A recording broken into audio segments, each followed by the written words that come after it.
Assalamu alaikum wa rahmatullah wa barakatuh. Paix sur ceux qui suivent la guidée, paix et bénédiction sur le prophète sallallahu alayhi wa sallam, sur ses compagnons, ses amis, sa famille, ainsi que sur tous ceux qui le suivront de bonne foi jusqu'au jour du jugement. Alors bon, j'ai beaucoup de demandes pour revenir sur la question éternelle du mariage. C'est vrai que j'en ai tellement parlé dans le passé que j'ai un peu fait une surdose, donc j'en parle plus beaucoup. Mais je veux quand même refaire le point, parce que bon, tout le monde n'écoute pas les archives, je peux comprendre. Il y a plus de 600 vidéos à se farcir. C'est pas évident. De plus, bon, ça m'arrive, hein, il y a quand même, je crois, 10, 15 ou 20 vidéos que j'ai mis en privé, parce que je suis plus tout à fait d'accord avec ce que j'ai dit, etc. Mais c'est vrai qu'avec le temps, les choses évoluent. On voit les choses différemment, etc., etc. Donc bon, voilà, 2024, c'est peut-être un bon moment de refaire le point sur ce sujet, qui est un très vaste sujet, mais que je vais essayer de simplifier pour ne pas être trop long. Enfin, le mariage, moi je préfère appeler les relations homme-femme, c'est peut-être plus... Parce que bon, le mariage, c'est un peu l'aboutissement. Ça veut tout dire et ça veut rien dire. Bref. Alors, par où commencer Désolé pour ceux qui connaissent le discours, il y aura certaines répétitions. Mais je fais ça pour les nouveaux, pour ceux qui ne connaissent pas ou qui n'ont pas écouté les anciennes audios. Les relations hommes-femmes. C'est certainement un des sujets les plus complexes qui m'a été d'analyser dans ma vie. Bon, comme vous le savez, je ne suis pas à court de munitions quand il s'agit d'analyser, de penser, de réfléchir. Et honnêtement, c'est un sujet complexe dont j'en ressors avec des pensées très simplificatrices pour un peu s'alléger de toute cette complexité. Moi, je pense d'abord qu'il y a, dans cette histoire de relation homme-femme, il y a un énorme malentendu. Énorme, qui démarre au début, en fait. Le malentendu, c'est « je vais te jouer un jeu de dupe, physiquement et verbalement, afin de t'attirer dans mes filets. » Moi, je trouve ça très malsain, en fait. Mais c'est inévitable. C'est malsain, mais c'est inévitable. C'est-à-dire que quand un homme ou une femme vous plaît, vous avez envie d'être avec cette personne. Mais vous avez envie pourquoi? Parce que vous avez du désir. Pas de l'amour. Du désir. Du désir qui est beaucoup basé sur sa voix, son physique, des impressions. C'est là-dessus. C'est pas sur qui est vraiment cette personne. Les expériences que vous avez vécues avec cette personne. Non, c'est du désir. Et ce désir, on l'appelle l'amour. C'est ça qui me rend malade, en fait. C'est ça le malentendu. On confond désir et amour. Donc au départ de toute relation entre un homme et une femme, il y a du désir. Ou pas. Et là, il n'y a pas de relation. Alors, le désir, c'est quelque chose d'éphémère. C'est-à-dire, voilà, c'est nouveau, je goûte, 1 fois, 2 fois, 10 fois, 15 fois. Puis, bon, le désir est assouvi. C'est comme quand vous rêvez d'un verre d'eau parce qu'il fait chaud, ou vous rêvez d'une barre de chocolat parce que vous fantasmez sur le chocolat ou je sais pas quoi. Une fois que vous l'avez mangé ou bu, ah, ouf, ça m'a fait du bien le verre d'eau. Maintenant, j'ai plus soif, tu vois. Donc le désir, c'est une chose. Mais si, c'est pour ça que quand même, moi je suis un peu partisan de la thèse, finalement, que c'est pas une fatwa. Bon, ce qu'on va me dire, ouais, mais c'est pas islamique. C'est quelque chose d'humain. C'est quelque chose d'humain qu'il faut quand même dire à un moment donné. Je pense vraiment que dans le monde d'aujourd'hui, je dis bien d'aujourd'hui, c'est pour ça que c'est fiqh al-waqi', jurisprudence du contexte. Dans le monde d'aujourd'hui, les gens ne se connaissent pas. C'est pas comme avant. On connaît telle famille, Depuis petite, on connaît la fille, on l'a observée, tu vois. Avant, les gens se connaissaient entre voisins, entre gens du même village, et on savait à qui on avait affaire, plus ou moins, tu vois. Aujourd'hui, tu ne sais pas à qui tu as affaire. Il y a plein d'acteurs, il y a plein d'actrices, il y a plein de mythomanes, des gens qui s'inventent des rôles, mettent un voile, ils ont une barbe, tu crois que, et puis bon, dans la vie privée, c'est la catastrophe. Bon. Donc, il faut avoir la force de caractère si on veut vraiment le bien, parce que bon, si on veut piéger quelqu'un, évidemment, on va pas le faire. Mais si on veut vraiment le bien, sincèrement, il faut avoir la force de caractère de dire, le temps qu'on se connaisse, qu'on se découvre, et qu'on va au-delà du désir, est-ce qu'on va s'aimer et donc avoir des enfants? Pourquoi je dis ça? Parce que si les enfants sont faits dans le désir et pas dans l'amour, après, si le désir disparaît et qu'il n'est pas remplacé par l'amour, ça va devenir un terrible fardeau. Et en général, qu'est-ce qui se passe? Je dis bien en général, parce qu'il y a plein d'exceptions de nos jours. Ben en fait, l'homme qui avait du désir n'en a plus. Il a fait le tour de sa femme, elle est tombée enceinte, donc elle est pas trop dispo, elle est déjà mal en portant l'enfant, etc. Et alors, ben, tout d'un coup, cet homme, il retrouve du désir pour une autre. Et quand l'enfant est tout petit ou nouveau-né, et que la femme est occupée à allaiter, qu'elle est explosée, qu'elle est fatiguée, ben, il part. Parce qu'il est à la recherche de désir. Et il abandonne l'enfant. Et cette mère célibataire, monoparentale, ira rejoindre la horde de milliers, de centaines de milliers de femmes seules avec leurs enfants en France. Mais bon, ça c'est un des scénarios. Ce qu'on oublie de dire, parce que c'est ça le problème, et qui me rend fou dans cette époque, c'est qu'on simplifie sans expliquer des fois les tenants et aboutissants. On se contente de dire ce que je viens de dire. Ah, l'homme a du désir, puis il n'en a plus, puis la femme elle n'est pas dispo, puis il en a pour une autre, il part. En général, on te décrit des choses comme ça. C'est plus compliqué. Des fois, tu as des femmes, j'ai pas dit toutes, des fois, tu as des femmes, quand elles ont un enfant ou des enfants, elles se détournent de la sexualité. Elles ne voient plus leur mari comme un héros, mais comme un espèce de MacGyver qui doit bricoler, la défendre. Et finalement, bon, c'est qui n'est pas un mal en soi. C'est pas un mal en soi. Parce qu'en réalité, le mariage, c'est pas basé sur le désir. C'est basé sur qu'est-ce que tu m'apportes, qu'est-ce que je t'apporte. À moyen terme, hein. Une fois qu'on a passé tous les blablas, les fêtes, les trucs, les lunes de miel, découvertes sexuelles, après c'est qu'est-ce que tu m'apportes, qu'est-ce que je t'apporte. Les gens, ils font leur compte, en fait. C'est comme ça. Et en fait, à un moment donné, un homme, je dis un homme parce que je suis un homme, donc je peux pas, bon, je peux pas non plus me mettre totalement dans la peau d'une femme. Je n'ai pas envie de dire des bêtises. Un homme, à un moment donné, il fait ses comptes. Il dit, je ne désire plus cette femme. Elle ne m'admire plus. Elle ne me respecte plus. J'ai un enfant avec elle. J'aimerais rester auprès de cet enfant. Mais j'ai des désirs. J'ai besoin d'avoir une sexualité. J'ai besoin d'être admiré. J'ai besoin d'être respecté. Qu'est-ce que je fais? Voilà, c'est des problématiques très compliquées. C'est pour ça que, pour pas rester dans le négativisme, j'essaye de dire aux gens, beaucoup de gens font appel à moi pour des conseils dans ces histoires. J'essaye de vous dire, je dis, écoute, la vie, c'est pas un conte de fées. La vie, il y a des hauts et des bas, et tôt ou tard, ta femme ou ton mari, il va te décevoir. Il va faire un truc que tu vas pas aimer. Il va dire des choses que tu n'aurais pas voulu qu'il ou elle dise.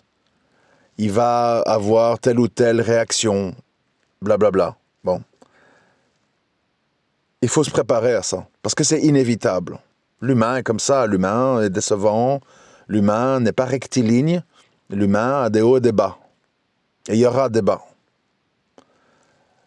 L'homme, par exemple, doit se préparer à des périodes où la femme se détourne de lui. Il doit s'occuper, fait du sport, fais des spaces avec des amis, joue aux jeux vidéo, lis le Coran, fais du dhikr, occupe-toi, tu vois. Moi, ce que j'aimerais vraiment dire aux gens, pour être vraiment clair, par pitié, arrêtez de rêver, quoi. C'est pour ça que je suis un espèce d'apôtre de l'hyperréalisme. Parce que l'hyperréalisme, en fait, ça préserve des illusions destructrices. C'est très important. C'est très important d'avoir les idées claires. Parce que quand on n'a pas les idées claires dans ces histoires-là, c'est pas comme si on a été acheter un pain au chocolat plutôt qu'un croissant, au lieu d'une baguette.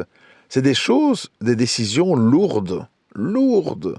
Ça implique des familles, ça implique des dots, ça implique des enfants, ça implique des pensions alimentaires, ça implique des gens qui vont te maudire.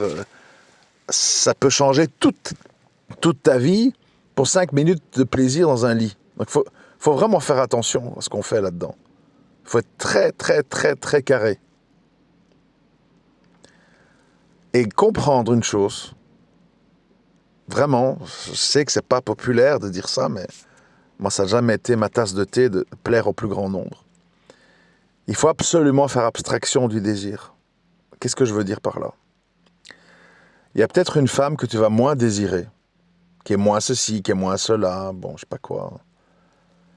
Mais je peux vous assurer que dans la vie de tous les jours, quand une femme, elle est optimiste, quand une femme, elle est respectueuse, quand une femme est positive, quand une femme est câline, pour simplifier, je veux dire ça, tu peux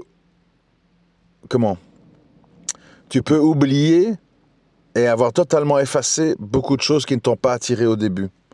Elle a le nez trop ceci, les oreilles trop cela, les cheveux, je sais pas quoi. Par pitié, ne vous arrêtez pas à un manque de désir. Essayez de percevoir, c'est valable dans les deux sens, je ne vais pas toujours dire homme, femme, femme, homme. Essayez de percevoir, est-ce que cette personne a des qualités, a une façon de parler, a une façon de penser, a une façon de réagir, qui dans la vie de tous les jours va faire que je vais lui témoigner du respect, je vais l'admirer, je vais le complimenter, je serai séduit par son intelligence, son honnêteté, sa sincérité, sa bonté de cœur. Essayez vraiment de voir ça, plutôt que les maquillages et les faux cils et les trucs et tous les paravents qui vont exploser très très très vite. Ils seront effacés. Tu ne les verras plus. La plus belle femme du monde, si elle est pessimiste, elle est capricieuse, elle vous casse les pieds, elle vous rabaisse, elle vous traite de pauvre type toute la journée, vous la verrez comme un être détestable. C'est très important, parce que je sais que les hommes, ils sont très visuels. C'est très important de faire attention à ça, parce qu'après, c'est des années de regrets et des millions engloutis. J'ai un ami proche, il m'a dit récemment, bon, il avait beaucoup d'argent, je précise, il m'a dit, cette histoire avec cette femme, elle m'a coûté 2 millions d'euros. Tout inclus. Entre ce qu'elle m'a pris, ce qu'elle m'a volé, ce que ceci, les machins, les voyages, les avocats, enfin bon. Bon, c'est un cas spécial, mais c'est pour dire, c'est pas une petite affaire. Je veux que vraiment vous compreniez que c'est pas une petite affaire. Et c'est pas pour des beaux yeux de biche et des baraklaofiques, mon frère, que tu t'embarques dans des histoires où tu vas y laisser toutes tes plumes. Idem pour les sœurs, c'est encore pire. Ah, le truc, bad boy, oh là là. J'ai fantasmé, il m'a dit des paroles que je voulais entendre au téléphone. Et puis tu te retrouves avec 3 gosses, seul, à courir derrière les logements sociaux, avec un mari qui a disparu, pas de pension, machin. Et tu ne seras plus te remarier parce que tu ne voudras pas que les hommes défilent chez toi. Donc c'est des trucs lourds, très très lourds. Et s'il y a bien un sujet sur lequel il faut avoir les idées claires et froides, c'est celui-là. Il y a plein de gens, moi j'ai connu plein de gens dans ma vie séduisants, de prime abord. Séduisants. Il y a plein de gens qui ont des histoires tragiques, qui ont besoin de vous, qui ont besoin d'aide. Plein. Ah, quand j'étais petit, j'ai pas eu l'amour de ma mère, ce truc. J'étais un petit garçon, truc, la DAS, je sais pas quoi. Chacun ses histoires, tu vois. Ouais, mais bon, moi j'épouse pas une histoire, J'épouse pas du maquillage, j'épouse pas une barbe, j'épouse pas un voile. J'épouse un homme ou j'épouse une femme. Et je veux savoir, dans la vie de tous les jours, qui est cet homme et qui est cette femme. Est-ce que c'est quelqu'un qui, à la moindre contrariété, me jette la casserole de shorba à la figure?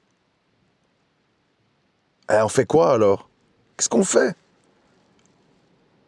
Qu'est-ce qu'on fait si tu te maries à un homme, que tu fais un regard de travers, ou tu dis un mot au-dessus de l'autre, qui t'envoie une énorme gifle? Qu'est-ce qu'on fait?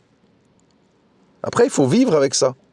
Avec la terreur, la peur, l'inquiétude. Et les enfants, ils vont voir ça, Donc, vous voyez, il faut savoir aussi une autre chose. Bon, il y a plein de choses à dire, mais il faut savoir aussi une autre chose, c'est que de nos jours, peut-être encore plus qu'avant, je ne sais pas, je n'étais pas là avant, donc je ne sais pas, il y a beaucoup de gens qui devraient être en institut psychiatrique ou avec des roquias intensives et tout, qui sont en liberté. Ils sont là, ils tournent, ils vivent, et ils ont l'air normaux, parce que les gens, ils savent porter des masques.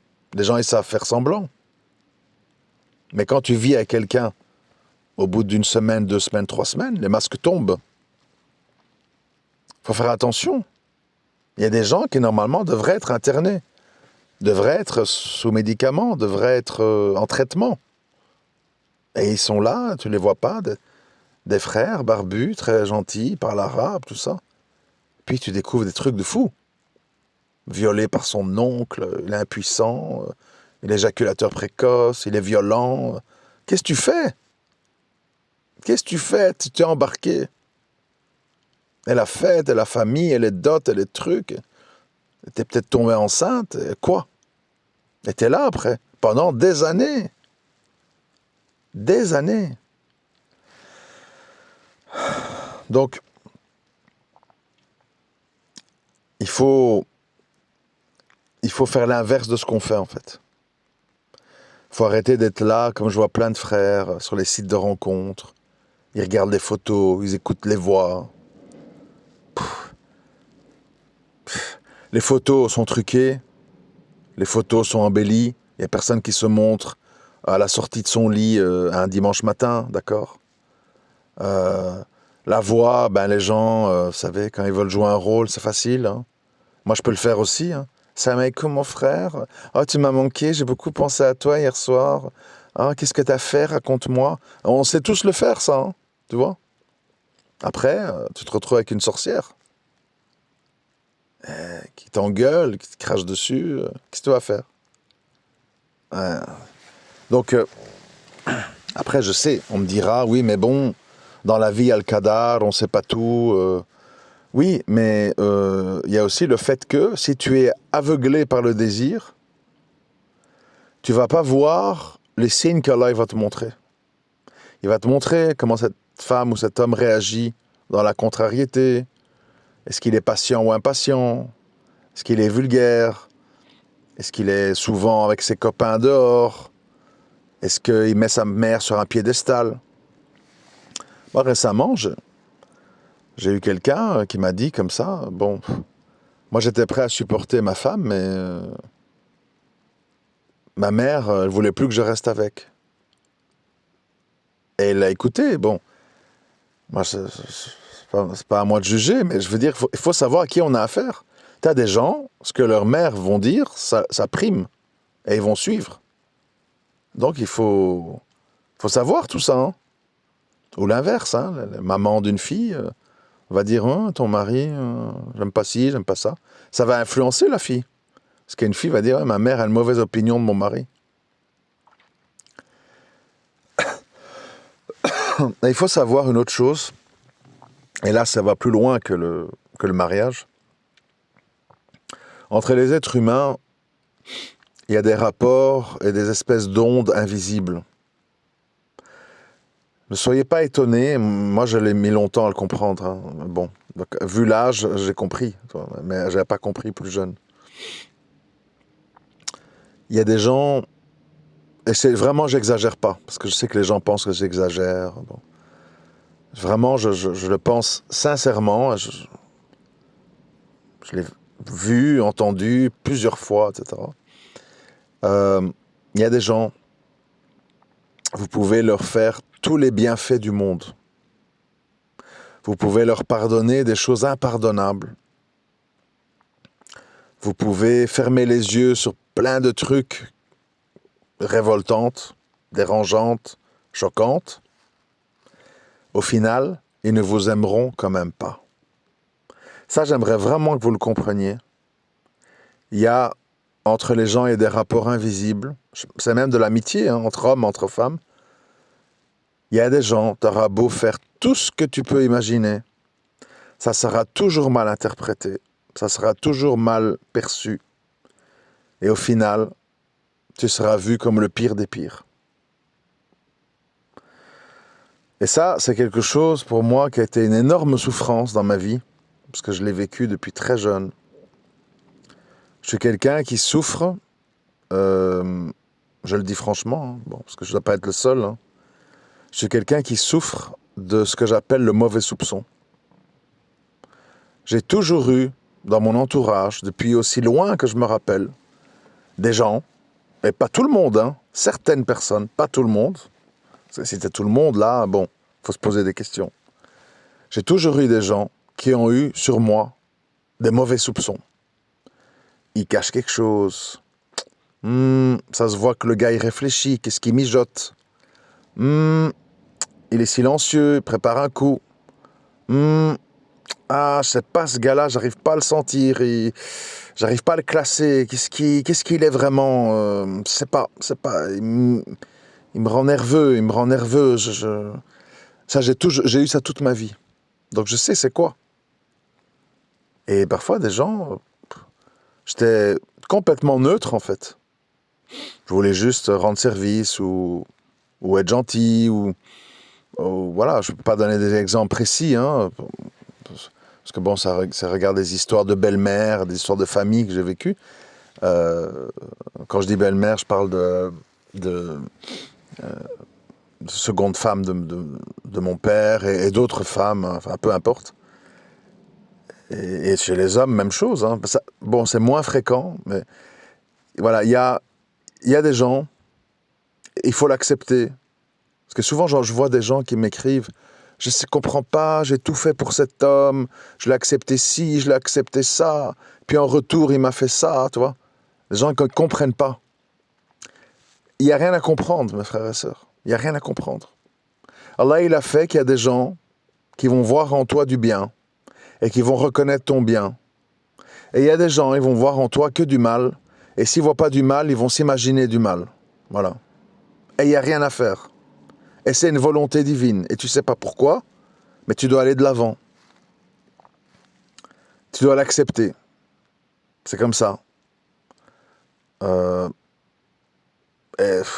C'est dans les deux sens, hein. Moi, j'ai déjà connu des frères avec qui j'étais pas spécialement intime, j'ai pas spécialement fait des choses pour eux. Ni plus ni moins, vous voyez. Puis j'ai eu des problèmes et tout. Ils m'ont logé, ils m'ont aidé, ils m'ont ceci, ils m'ont cela. Puis il y a d'autres frères avec qui j'étais très intime, des appels incessants et tout. J'ai eu des problèmes, ils ont disparu. C'est pas rationnel la vie, c'est pas une science exacte. Et ce qui est le plus choquant et énervant, c'est pour ça que c'est fou, c'est qu'il y a des gens, en fait, tellement ils vous détestent, ils ne s'imaginent pas que vous êtes capable de leur faire des bienfaits. Et quand vous leur faites un bienfait, au moment même, en fait, ils disent: qu'Allah me pardonne, j'ai eu un mauvais soupçon sur toi, Barakallahu fik, qu'Allah te récompense, etc. Puis il y a une sorte de rage qui arrive. C'est-à-dire, mais il m'a aidé, pourquoi en fait? Qu'est-ce qu'il cherche? Tu vois? C'est-à-dire, et ces personnes malades de cœur, en fait, vont chercher une raison négative de votre réaction positive pour pouvoir vous remettre dans la case mauvais. Bon, je donne un exemple. C'est comme par exemple un frère j'ai des problèmes d'argent, un frère il va dire: tiens, voilà 100 euros, truc, je te les donne, tu dois pas me les rembourser, fils abilillah, etc. Puis moi-même je le remercie. Ah, quelle récompense, ça va vraiment me permettre de payer ma facture d'eau. Il manquait 90 euros, tatati, tata. Au moment même, je suis remerciant. Mais si Allah il veut que j'ai une mauvaise opinion de cette personne, la mauvaise opinion va revenir. Ouais, mais attends, pourquoi il m'a donné ces 100 euros? Ah, c'est parce qu'il veut que j'aille me faire couper les cheveux dans son salon de coiffure. M'acheter, en fait. Ah ouais, j'ai compris. Tu vas développer une pensée négative pour pouvoir remettre la personne dans le négatif. Et vous le voyez avec les audios, les commentaires, bon, il y a des gens, t'as beau raconter tout, t'as beau expliquer tout, ils reviennent en fait, et tout ce qu'ils ont à partager, c'est de la méchanceté. Il n'y a rien à faire. Tu vois, ils ont envie, ils sont pas contents si dans leur journée, ils n'ont pas pu faire un commentaire méchant à Abou Rayhan. Quand c'est fait, on est satisfait de sa journée. Quoi qu'il dise, quoi qu'il fasse, peu importe. Et ça, c'est quelque chose qu'il faut accepter. Dans les amitiés, en amour, dans la famille. Sinon, vous pouvez devenir fou. Quoi, ce cousin, avec tout ce que j'ai fait pour lui, et je lui ai pardonné ci, et je lui ai pardonné ça, et je l'ai logé malgré qu'il m'avait fait ça, et maintenant il dit ça sur moi? Ah ben oui, c'est comme ça. Donc, je parle de ça pourquoi? Parce qu'il y a ça beaucoup dans l'histoire des hommes-femmes. C'est les gens, en fait, ils croient que, voilà, l'humain, c'est une science exacte, que l'humain est équitable, et que si vous lui pardonnez ça, il doit vous pardonner ça. Et il y a d'autres gens, ils ne pensent pas comme ça. Il y a d'autres gens qui disent, lui, il ne peut pas me dire un mot de travers, lui, il ne peut pas avoir une ambiguïté, mais moi, je peux en avoir 10, 20, 30 contre lui. Tu vois? Les gens sont... Voilà, l'humain n'est pas juste, l'humain n'est pas équilibré, l'humain est mobilisé par des forces qui nous échappent. Et ça, il faut l'accepter, ça fait partie de la foi. Et c'est pour ça donc que je dis, pour revenir à nos moutons, que, bien sûr, en islam, les musulmans, on se découvre dans le mariage. Donc moi, je ne suis pas occupé à dire, il faut parler 110 ans, etc. Mais il faut un minimum parler, et parler honnêtement, les uns et les autres. Honnêtement, c'est dire, écoute, voilà, moi, ça, je supporte pas, tu vois. Honnêtement, il y a plein de trucs, je peux faire des efforts et tout, mais ça, c'est pas mon truc, en fait. Exemple. T'as des gens, je ne juge pas, d'accord? T'as des gens qui disent, moi, je suis une végane enragée. Pour moi, en fait, quelqu'un qui mange de la viande, c'est un cannibale. Ça me dégoûte. Moi, si mon mari mange de la viande, pas possible, quoi. Je sais plus l'approcher, ça me répugne. Il faut le dire, hein. Tu vas pas attendre d'être marié et que le gars ramène des brochettes de chez sa mère pour dire la viande. Tu vois? Ça peut paraître comique, mais c'est un peu ça, en fait. Tu dis pas à quelqu'un... je suis très solitaire. Enfin, tu dois dire à quelqu'un, je suis très solitaire. Moi, j'aime bien passer la plupart de mes journées seul, avoir un minimum d'interaction, mais voilà, je voudrais une famille, je voudrais des enfants, mais voilà, je suis un peu comme ça. Tu dois le dire. Tu vas pas attendre de revenir de la nuit de noces de Dubaï pour dire bon, j'ai besoin d'être seul, bon, va un peu dehors, ferme la porte, je veux pas avoir de bruit. Le gars va dire attends, mais en fait, tu veux vivre en célibataire dans le mariage, tu vois? T'as des gens comme ça, hein, c'est un syndrome aussi actuel. Beaucoup de gens veulent être des célibataires mariés. C'est-à-dire, ils vivent tout comme des célibataires, mais ils veulent être mariés. Voilà. Et donc, les gens vont te dire, je suis comme ça. Si ça te convient pas, on divorce. Et t'es là, avec 1, 2, 3, 4 enfants entre les jambes. Et t'as des gens qui... Vous savez, il y a des gens aussi, hommes et femmes, qui parlent très légèrement du divorce. Hein. Faut savoir ça. T'as des gens, le moindre malentendu, alors on divorce. Ah, t'es pas content, on divorce. C'est comme pour rire, comme ça. C'est une sorte de réflexe automatique. Divorce. Et toi, tu dis quoi? Divorce? C'est grave. Non, c'est la solution à tous nos problèmes. Puis le lendemain, ah non, je pensais pas. On n'est pas. Ce que j'essaie de vous expliquer, c'est qu'on n'est pas les mêmes. On n'est pas les mêmes. T'as des gens qui mesurent pas leurs paroles, t'as des gens qui sont ingrats, se rendent même pas compte qu'ils sont ingrats. C'est vraiment la jungle, quoi. Faut savoir que c'est la jungle. Et donc, il faut, avant de se marier, un minimum parler, et parler sincèrement. C'est possible, sinon on retarde le problème. Et alors surtout, ça c'est le fiqh el-Waqi', il ne faut pas faire des enfants quand on n'est pas dans un contexte favorable et on est dans un contexte où on sent que ça pourrait amener des tensions dans le couple. Un enfant, c'est un grand sacrifice. C'est beaucoup de travail.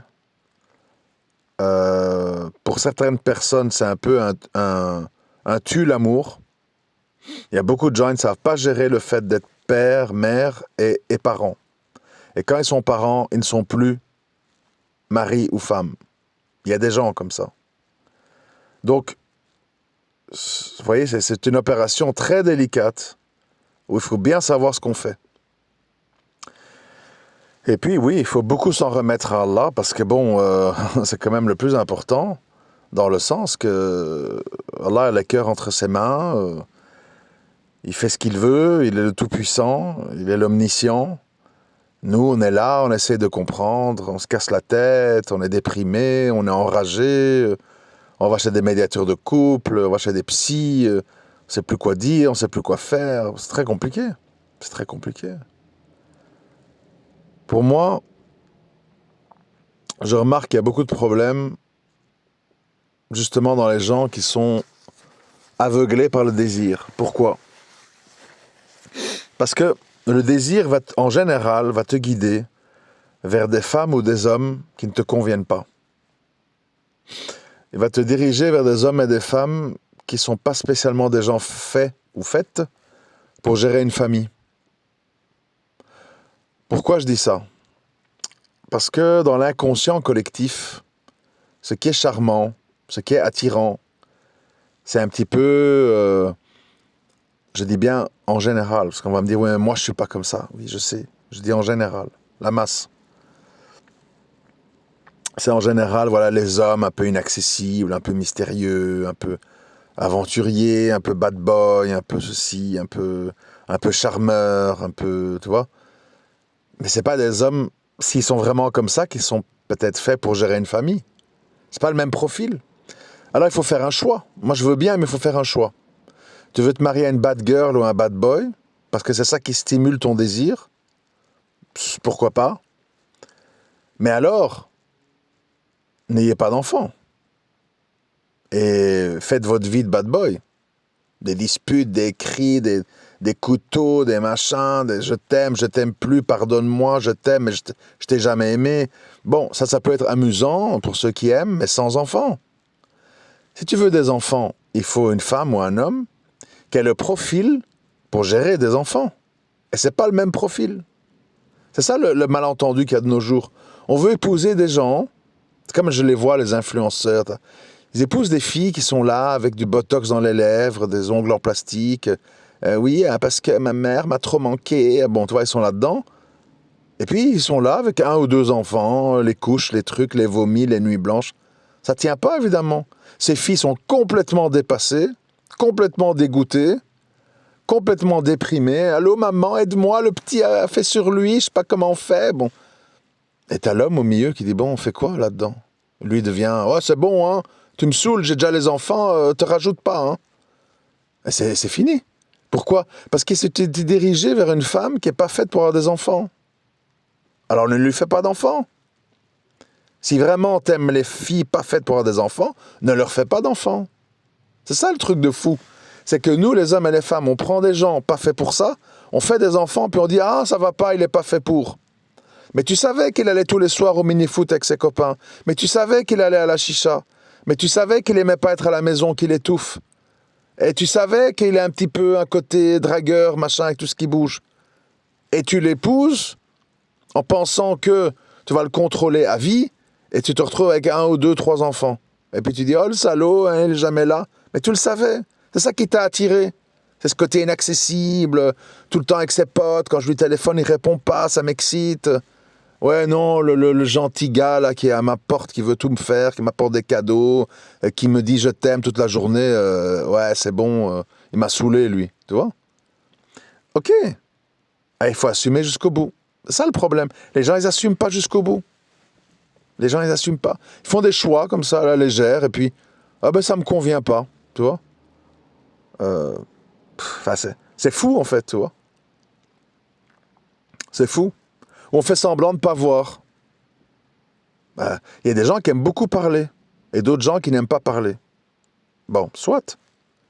Pourquoi t'épouses un homme qui aime beaucoup parler, si toi tu n'aimes pas parler? C'est quand même dingue en fait. Et c'est au bout de 3, 4, 5, 6 enfants que les gens disent « Ah, mon mari il parle beaucoup, il veut tout le temps parler, moi ça me fait mal de tête, j'aime pas parler. » Ah ben oui, mais c'est étrange quand même, tu vois? C'est étrange. Ah, mon mari, toujours avec sa mère, il va toujours manger les midis là-bas, sa mère, c'est bon. Et quand tu l'as connu, il n'était pas tout le temps à parler de sa mère, ma mère ceci, ma mère cela. Mais à ce moment-là, il t'attirait. Ah, t'as dit, ouais, je vais aussi aimer sa mère. Et maintenant, ça devient un problème, sa mère. Toi, les gens sont pas conséquents. Les gens sont pas conséquents. Quand je dis les gens, c'est pour nous tous, hein. Nous, les humains, on est mobilisés par des choses qui ne sont pas des vrais critères à moyen long terme. Et après, on tombe des nues, on n'aime plus, c'est pas ce qu'il me faut. Ouais, mais bon. C'est malheureusement comme ça. Ben, je le déplore, hein. Les hommes et les femmes sont attirés, ont du désir, en général, par des hommes et des femmes qui ne sont pas faits pour être des gestionnaires de famille. C'est comme ça. Je ne sais pas si vous avez vu ces vidéos là, avec deux filles, je ne sais pas si elles sont maghrébines ou portugaises ou italiennes, j'en sais rien, qui disent « Ouais, nous on est belles, donc une belle n'a pas à être en cuisine, j'ai pas envie de sentir l'oignon, faudra que mon futur mari il ait une cuisinière, moi je suis là pour être belle, bon voilà. » Ok, moi ça me dérange pas, hein, chacun fait ce qu'il veut. Mais alors, l'homme qui la prend, il ne doit pas l'espérer la voir enlever ses ongles en plastique et commencer à faire sa harira à la cuisine. Il doit accepter qu'elle fait des caprices, qu'elle veut ci, et qu'elle est toute la journée en représentation avec ses vêtements, son maquillage, ses ongles, et qu'elle ne veut pas commencer à repasser, avoir les cheveux en l'air, à cuisiner dans la fumée et les graisses, voilà. Après, il ne faut pas pleurnicher. Et j'en ai vu trop comme ça. Ah, elle sait pas, elle gère pas les enfants, je dois tout faire. Maintenant, je dois même faire la cuisine, t'imagines? Et j'ai dit au début, elle était comment?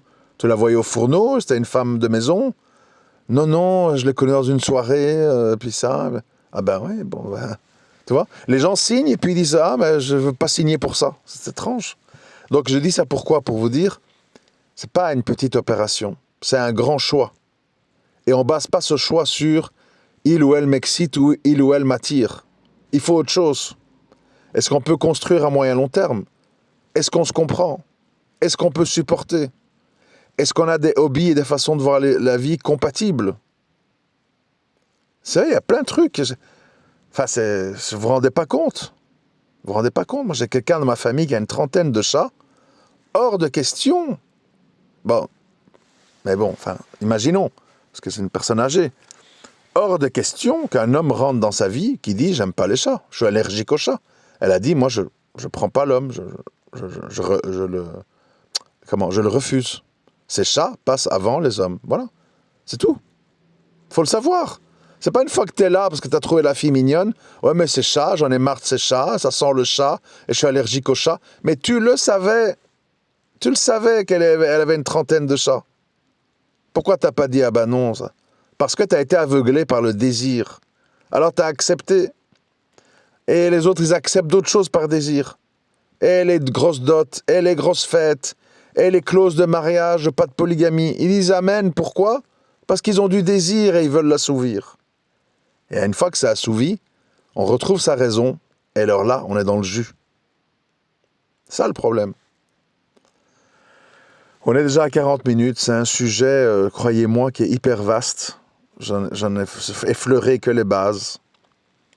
Mais bon, on aura l'occasion d'en reparler, Inch'Allah. Mais déjà là, il y a matière à réfléchir. Croyez-moi, réfléchissez bien. Et vous verrez que ce que je vous dis est sensé. Et honnêtement, quand je vois parfois certains dars sur le mariage, c'est vraiment terrible en fait. Parce que le malentendu, il est où? C'est sur ce qu'on qualifie d'être pieux ou pieuse. Les gens, en fait, ne savent pas ce que ça veut dire. Ah, elle est pieuse. Pourquoi elle est pieuse? Ah, elle porte le gilbab, elle prie à l'heure. Elle est pieuse. Ah, vous savez, t'as des folles furieuses qui prient à l'heure et qui ont le gilbab, hein, mais qui, en dehors de ces moments-là, sont invivables. Ah, ouais, bon. Pieuse et pieux, c'est autre chose. C'est un homme sensé, doux, tolérant, mais en même temps ferme et qui sait trancher dans des litiges, dans des problèmes. C'est être débrouillard, mais en même temps faire appel à l'autre pour ce qu'on ne sait pas faire. C'est toutes sortes de choses. C'est quelqu'un qui est préoccupé, si on parle de religion pure, bien sûr. Hein. C'est quelqu'un qui est préoccupé par ce qui arrive aux musulmans dans le monde. C'est quelqu'un qui pense que l'islam, ce n'est pas que des barbes, des voiles et de la récitation du Coran. C'est l'application, c'est la législation. Pieuse, c'est pas comme ça. Ça veut rien dire, en fait. Et les gens, voilà. Ah, il est pieux, il a la barbe, il connaît l'arabe. Ah ben oui. Je peux te montrer, moi, des gens qui ont la barbe, qui ont l'arabe et qui sont des homos refoulés. Et les femmes sont dans un désastre. Pieuse, c'est tellement d'autres choses. Mais c'est un autre sujet. C'est un autre sujet, peut-être pour un prochain audio, Inch'Allah. Assalamu alaikum wa rahmatullahi wa barakatuh.